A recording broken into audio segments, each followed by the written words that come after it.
Lump sum 150 घर। बताइए 150 घर टूट रहा है भैया।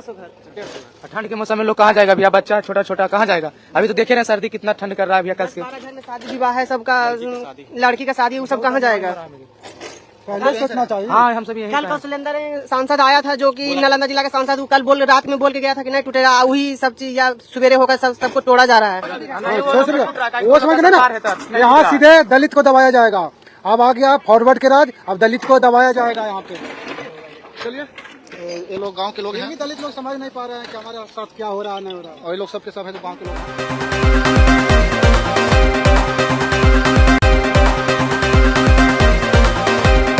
उत्तर प्रदेश में योगी बाबा का बुलडोजर के बाद अब बिहार विधानसभा चुनाव के बाद एनडीए की सरकार बनने के बाद बिहार में सम्राट चौधरी का बुलडोजर चल रहा है। जी हां, सबसे पहले जो है चुनाव आने के बाद जब शपथ समारोह हो जाता है, उसके बाद से सबसे पहला जो बुलडोजर चलता है वो समस्तीपुर जिले के पासवानों के घरों पे चलता है। और मैं आपको बता दूं कि ये आखिरकार बुलडोजर क्यों चला। देखिए, ये बुलडोजर इसीलिए चला कि ये बुलडोजर जो है कि जो पासवान समाज थे, दलित समाज थे, वो लोगों के पास रहने के लिए जमीन नहीं था। उन्होंने जो है कि सरकारी जमीन पर जो है कि अपना घर बनाया। उसके बाद से जो है कि सरकार में एक्शन हुआ। देखिए, पहले समस्तीपुर जिले में बुलडोजर चला, उसके बाद जो है कि नालंदा जिले में बुलडोजर चला। जैसा कि समस्तीपुर जिले में 100 घरों के ऊपर चला बुलडोजर, और नालंदा जिले में बताया जा रहा है कि 150 घरों के ऊपर जो है कि बुलडोजर चलाया जाएगा। बिल्कुल जो है कि आप तस्वीरों के माध्यम से देख सकते हैं, वीडियो के माध्यम से देख सकते हैं किस तरीके से जो है कि बिहार में सम्राट चौधरी का बुलडोजर जो है नालंदा जिले में किस तरीके से घरों को लगातार तोड़ता जा रहा है।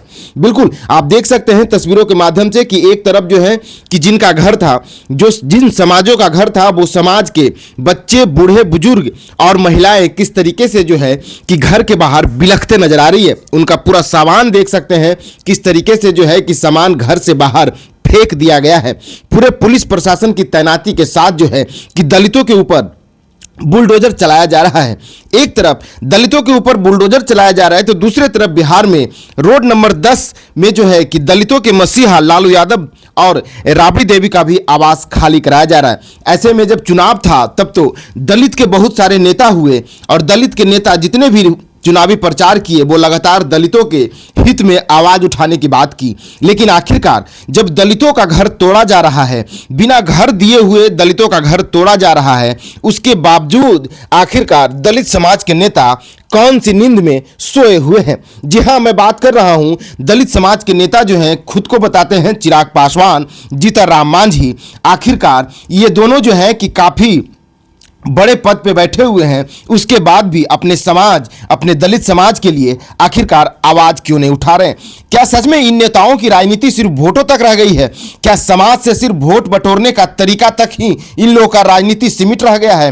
क्योंकि मैं ये बातें इसीलिए कर रहा हूं क्योंकि जिस तरीके से पासवानों के ऊपर बुलडोजर चलाया जा रहा है, आखिरकार वो पासवान समाज के बच्चे, वो पासवान समाज के परिवार आखिरकार कहां जाएंगे? सरकार नोटिस देती है, नोटिस देने के बाद कुछ ही दिनों के बाद उन्हें जो है कि रहने का मोहलत भी नहीं दिया जा रहा है। उसके बाद से जो है कि उनका घर भी तोड़ा जा रहा है। बिल्कुल, लेकिन ये जो घरें तोड़ी जा रही है, ये घर जो है कि सरकारी जमीन में बना हुआ था। ये बताया जा रहा है कि अवैध कब्जा के तहत जो है कि ये पासवान समाजों ने घर बनाया।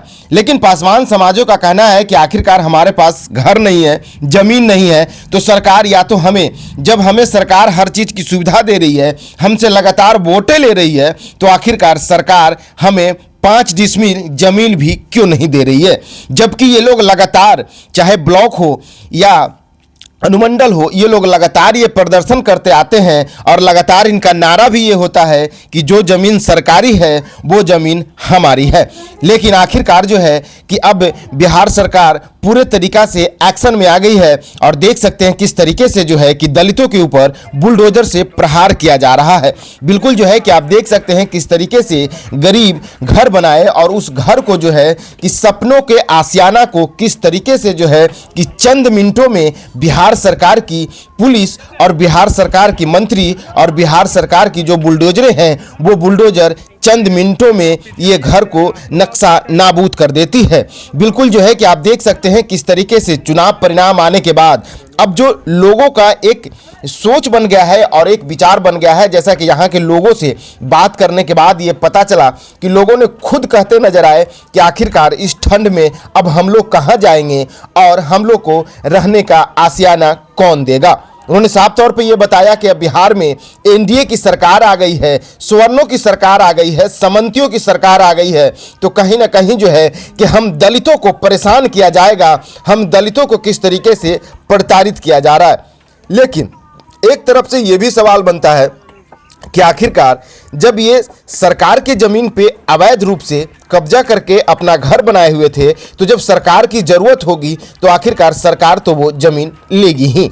लेकिन जब सरकार को ज़मीन ही लेना था तो आखिरकार इन लोगों का कहना है, जैसा कि वहाँ के स्थानीय लोगों का कहना है कि हमें कुछ दिनों का मोहलत दे दिया जाता, उसके बाद से जो है कि सरकार अपनी ज़मीन को जो है कि पूरे तरीक़ा से बुलडोजर के साथ नक्शा नाबूद कर देती, उससे हमें कोई मतलब नहीं था। बिल्कुल जो है कि आप साफ तस्वीरों के माध्यम से देख रहे हैं और आपके जहन में क्या सवाल बन रहा है, क्या सच में जैसा नालंदा के स्थानीय लोग कह रहे हैं कि अब जो है कि फॉरवर्डों का सरकार आ गया है, अब दलितों और SC ST वालों को अब खैर नहीं होगा।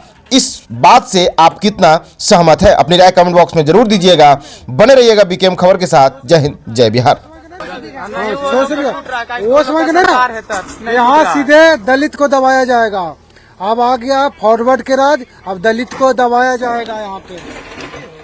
चलिए, ये लोग गांव के लोग हैं दलित लोग समझ नहीं पा रहे हैं कि हमारे साथ क्या हो रहा है नहीं हो रहा है। और ये लोग सब के सब है जो गांव के लोग हैं।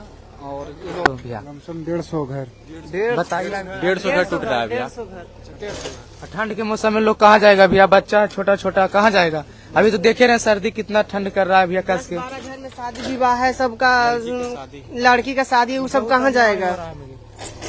पहले सोचना चाहिए। हाँ, हम सभी यही कल कौशलेंद्र सांसद आया था जो कि नालंदा जिला का सांसद, वो कल रात में बोल के गया था कि नहीं टूटेगा, वही सब चीज या सवेरे होकर सबको तोड़ा जा रहा है। देख सकते हैं ये लोग आंख में आंसू है।